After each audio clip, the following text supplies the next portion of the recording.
Brigadier General Jean Fajardo sinibak na rin bilang spokesperson ng PNP sa utos ng bagong PNP chief na si General Jose Nartates Jr.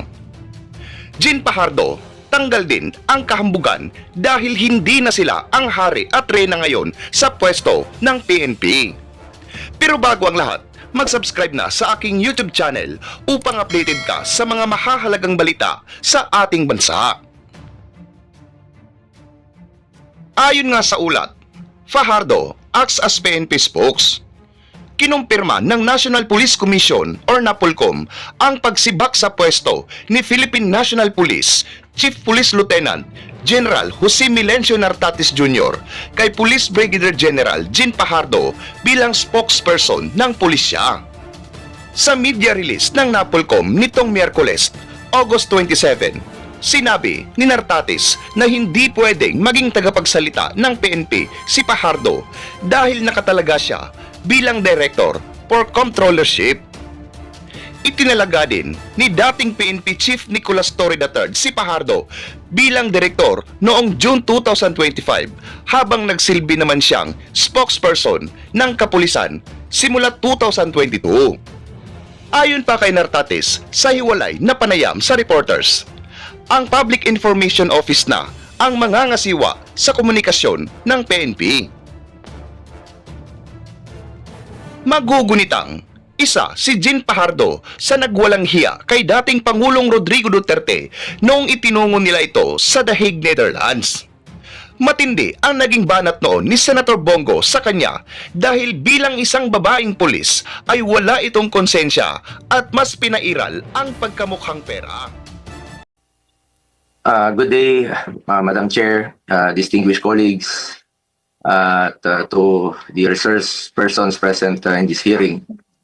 Ang pangunahing tanong ko po sa hearing na ito, paano at bakit tayo umabot sa ganitong sitwasyon? Meron naman tayong umiiral na hustisya sa bansa, meron naman tayong sariling mga batas at korte. Bakit pinayagan po ng gobyerno na nakipin po ang isang Pilipino sa sarili nating bayan? Sabi nga ng mga nakakarami, too late the hero. Kaya kung anuman ang lumabas sa hearing na ito, si dating Pangulong Duterte ay ngayon nasa The Hague na po, Netherlands na po. Ano bang pwede pang magawa? I respect the initiative of this committee to hold the Senate inquiry. Bagamat nirespeto natin ang pagdinig na ito, sinasabi ko rin po ang aking mga hinanakit na parang too late na po. Walang problema sa akin mag-hearing kahit araw-araw po. Pero tanong, may babalik niyo pa ba si Tatay Digong? Yan ang tinatawag ko na too late the hero na po. Useless lahat ng hearing na ito kung hindi na po may babalik si Tatay Digong. Kung kaya, pakiusap ko lang, kung kaya niyo po siyang dalhin doon in less than 1 day, sa loob po ng 13 oras, dapat kaya niyo rin po siyang ibalik dito sa lalong madaling panahon. Dahil nangungulila po ang Pilipino at hindi kayang tanggapin ang nangyari sa kanya. Bilang isang mambabatas, nandun ako sa NAIA nung lumapag ang eroplanong sinasakyan ni dating Pangulong Duterte. Hindi po ako pinayagang makapasok. Kasama ko po ang kanyang mga doktor dahil may scheduled medical check-up po siya sa March 12. You may check the records po. Importante, masiguro ang kanyang kalusugan dahil 80 years old na po ang dating Pangulo. Pero mukhang hindi ito na isaalang-alang po ng otoridad dahil hindi siya pinayagan na mapunta sa ospital ni hindi nadala ang kanyang mga medisina. Alam niyo po, ako nagpapadala ng medisina niya sa bahay niya. Linggo-linggo po yan. Dahil yan po ang pinangako ko sa kanya noon. Bagamat hindi na po siya nakikialam sa akin sa politika. Pero sa kanyang medical, ay yan ang pinangako ko sa kanya na hindi ko siya pababayaan habang buhay. 27 po ang kanyang gamot. Sana po ay maibigay rin ang kinakailangang gamot at medical attention sa kanya habang nasa ibang bansa. Dahil karapatan naman po ito ng bawat tao. Constitutional right po natin yan.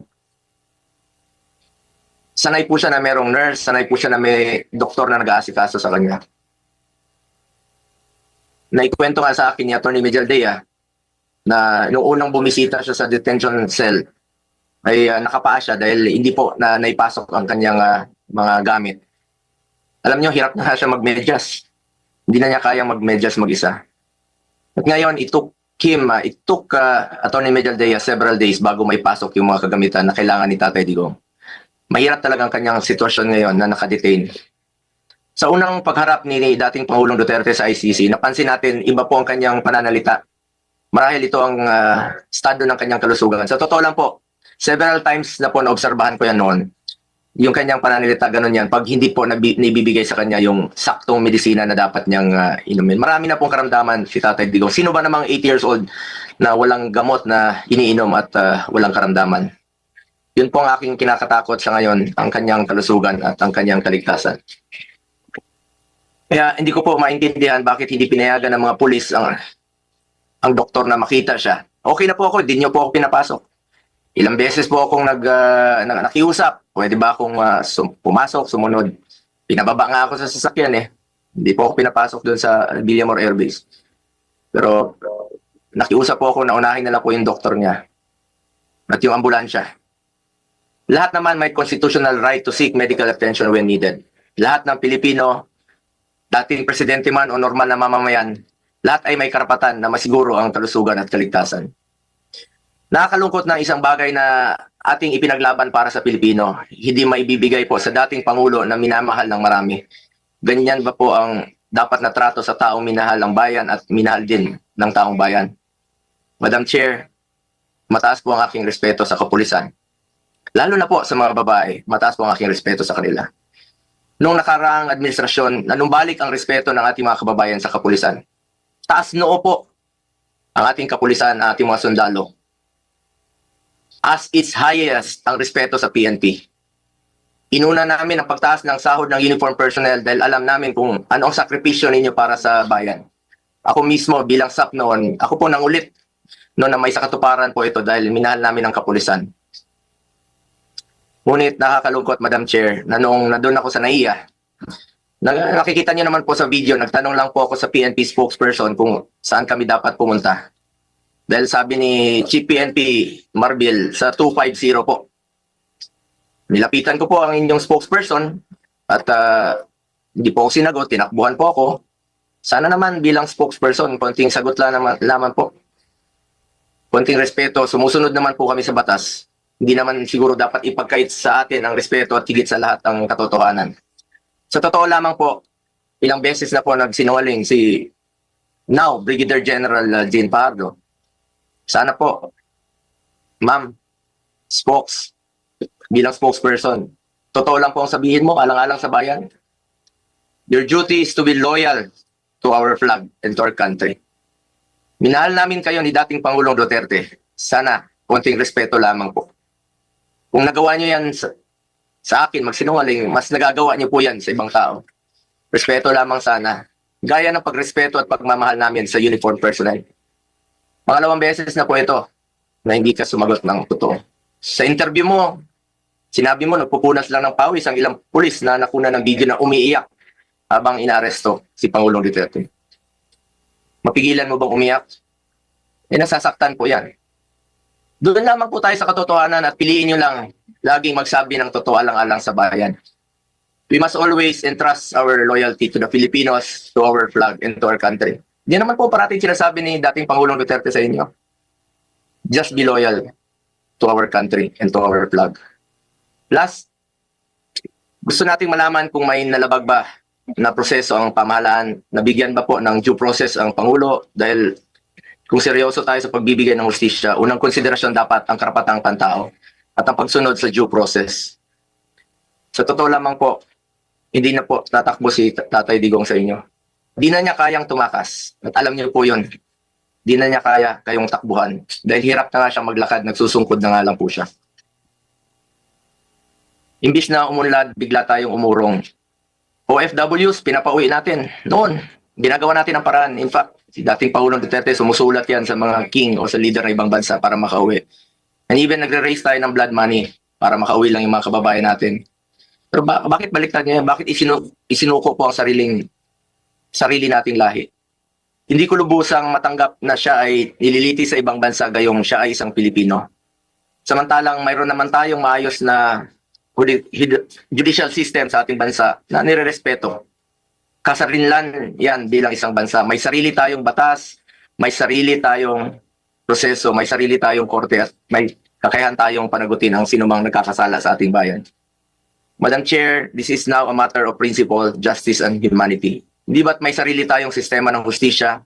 Kapag may Pilipinong nagkasala, dapat tayo po ang husga. We must protect our citizens and we must stand as one. Dagdag pa dito, Madam Chair, mula noon hanggang ngayon, naninindigan naman po si Solicitor General Minardo Guevara na walang jurisdiction ng ICC sa ating bansa. Kung consistent po ang gobyerno sa posisyon na ito na hindi kilalanin ang jurisdiction ng International Criminal Court, bakit hinayaan po nitong ma-implement ng warrant of arrest ang Interpol mula sa isang korte na hindi naman natin kinikilala? Kung wala naman talagang jurisdiction at may warrant of arrest ang Interpol o ICC, sana binigyan muna ng pagkakataon ng gobyerno through the proper authority like judicial court na i-verify o suriin ang validity ng arrest sa warrant. Ang issue na ito ay hindi lamang para kay Pangulong Duterte. Ito ay mahalagang usapin sa soberanya ng Pilipinas ang nakataya dito. Alang-alang sa ating mga bayaning nagbuwis ng buhay upang makamit lang ang ating kalayaan. Alang-alang sa ating ngayon na patuloy na inaalagaan ang ating soberanya upang ang ating mga anak at mga anak ng ating mga anak ay mamumuhay ng isang bansa na malaya at nirespeto ng ibang bansa. Ang bawat Pilipino, mataas o mababa man ang katayuan sa buhay, dapat may gobyernong masasandalan na hindi siya pababayaan. Former president man o hindi, karapatan yan, lalo na po pagdating sa kanyang kalusugan, kaligtasan at buhay. Sa huli, bagamat andon si Tatay Digong na buong tapang na hinaharap ang kasong isinampa sa kanya, tulad ng kanyang paulit-ulit na ipinangako, napakasakit po sa dibdib na pagkatapos niya isakripisyo ang kanyang sarili para sa kinabukasan ng ating mga anak at ng bawat Pilipino, ni isang Pilipino ay hindi huhusga sa kanya. Imbis na ibigay sa Pilipino ang paghusga sa mga ginawa ni dating Pangulong Duterte na paglaban sa droga at kriminalidad, sadly, hindi po ganun ang nangyari. Sabi ko nga, para sa akin, Pilipino po ang dapat humusga sa totoong sitwasyon sa bansa. Kung mas nakakalakad na po ba ang ating mga anak noong panahon niya, hindi po nasasaktan, hindi nababastos. Kayo po ang humusga. Pilipino po ang dapat humusga. Minahal tayo ni Tatay Digong. Ginawa niya po ang lahat para sa bayan. Tanda na po siya. Ayaw na nga niyang tumakbong presidente. Pero ginawa niya po ito dahil yan po ang kanyang sinumpaang tungkulin para sa mga kababayan natin Pilipino. Pero ngayon, hindi lang si Tatay Digong ang inialay at ipinamigay ng ating sariling kababayan. Gusto lang inialay at ipinamigay din ito ang karapatan ng Pilipino na husgahan ang ating sariling kababayan at magdesisyon kung ano ang mas makakabuti sa ating bayan. As I said, March 11 was indeed the saddest day in our history. Sana po, hindi na po ito maulit. Marami pong nasaktan na Pilipino. Salamat po. Maraming salamat sa aking kasama, Senator Bongo. We assure you that this is no time for heroics. We are determined to get the truth.